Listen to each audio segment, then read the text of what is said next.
पप्पूच येतो. पप्पूचा प्रकार म्हणजे छोट्या पोरांना पप्पूच म्हणतात. त्याला काय म्हटलं पाहिजे? त्याला अजून ज्ञान नाही ना. शिक्षण क्षेत्रात काय काम केलं पाहिजे, कसं काम करायचं, त्याच्यामुळे त्याला शिकायला वेळ लागणार आहे. गेल्या 6 वर्षापासून सातत्याने मी हे काम करतो आणि त्याच्या वया इतक्या मला ह्या शिक्षण क्षेत्रातला अनुभव आहे. त्याच्यामुळे पप्पूच येतो. नाही, आता निवडणूक आयोगाने पत्र काढलेलं आहे. माझी सुद्धा ज्या नता वाटल्या, सोनं वाटलं म्हणता, खोटं नकली सोनं वाटलं, याची चौकशी नक्कीच झाली पाहिजे. हे शिक्षण क्षेत्राला काळिंब आहे आणि आमच्या शिक्षकांना बदनाम करण्याचा हा प्रयत्न आहे. ज्यांनी काही केलं असेल, नथ वाटणं म्हणा, काही वाटणं असेल, तर त्याची चौकशी नक्की झाली पाहिजे, याची मी सहमत आहे. ह्याच वाटपावरनं मालेगावमध्ये व्हिडिओ काही व्हायरल झालेले होते, त्याबद्दल काय सांगाल? त्याच्यात तुमचं नाव घेतलं जातंय?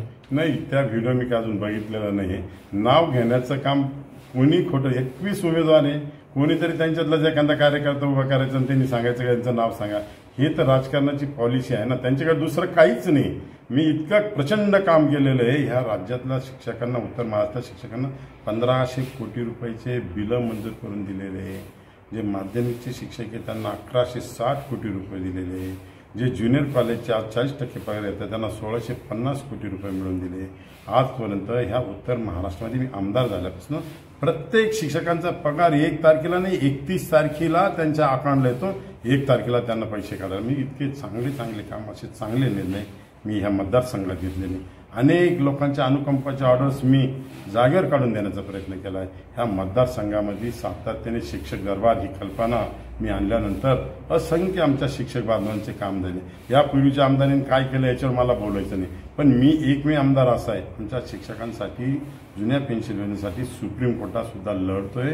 महाराष्ट्र सरकारच्या विरोधात लढतोय. आमच्या शिक्षकांना न्याय कसा मिळेल याच्यासाठी सातत्याने मी आंदोलन केलेले. आझाद मैदानला 16 दिवस अमरण उपोषण करणारा मी हा पहिला आमदार आहे.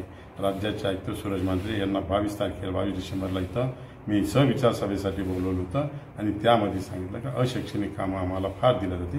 येणाऱ्या काळामध्ये मुख्यमंत्र्यांसाठी अशैक्षणिक कामं सुद्धा आम्ही बंद करणारे. हा एक माझ्यासाठी सुद्धा मोठा दिलासा आहे. नेमका काय प्रकार आहे? नाही, ही राजकारणाची एक खेळ असते. आपण मागं बघितलं असं राज्यसभेवर संजय राऊत साहेबांच्या टायमाला काय झालं, कोणते माणसं गेले, हे पसंती क्रमांकाचं मतदान आहे. हे त्याच्यामुळे ही राजकीय खेळी करायला लागती. त्याच्यामुळे पक्षाच्या सर्व लोकांनी एकमत करून ही राजकीय खेळी केलेली आहे असं नक्कीच मला वाटतं. नाही, मुळात जे काही माझ्याबद्दल काही आपण शिकून बोलताय, मुळात त्यांच्याकडे मुद्देच मांडायला नाही. मी सातत्याने या मतदारसंघामध्ये फार कामं केलेली.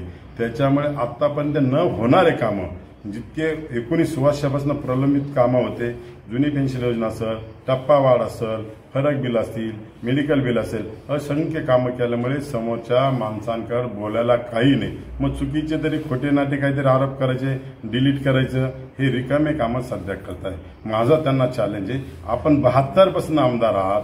आपण काय दिवे लावले शिक्षकांसाठी? 72 पासून मंत्री झाला, आई आमदार झाली, बाकीचं सगळं राजकीय वारसा आहे. सोन्याचा चमचा जन्माला घेऊन आलेले तुम्ही आहात. मग गरिबांनी एखाद्याने उमेदवारी केली तर एवढा त्रास देण्याचा उद्देश काय, बदनामी करण्याचा उद्देश काय, हे काय मला कळालं नाही.